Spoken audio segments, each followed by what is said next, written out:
We are located now right here on the northwestern corner of Massada, of the plateau.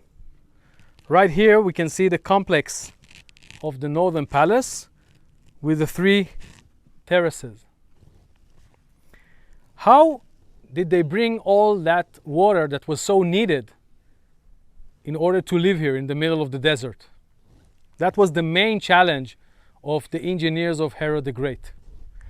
What you can see here in the model is this path that goes all the way down from the water gate down the slope. Okay, so it's very similar to the snake path on the other side of Massada, and you see that eventually it reaches this aqueduct right over here. This aqueduct is filling a series of cisterns with water that came from the floods in the Judean desert. Remember that I told you that Josephus is telling us that when Herod arrived to Massada for the first time with his family, there was like a miracle that there was a rain shower that filled the cisterns on top of Massada.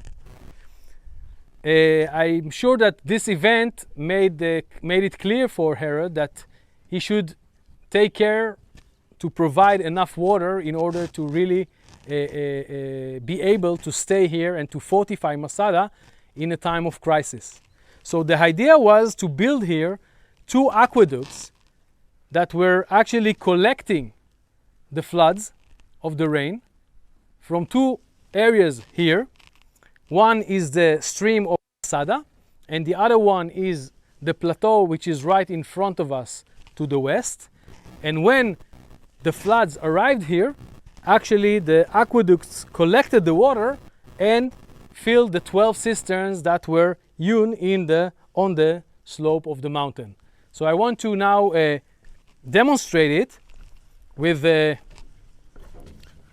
very fine model, and you can imagine that we have here 2 lakes that were created by 2 dams that were collecting the water, leveling them up, and once the water were high enough, actually imagine here how the aqueducts are now filled with water and how they are moving the water into the cisterns. Okay, so we have 8 cisterns on the upper level and the 4 cisterns on the lower one.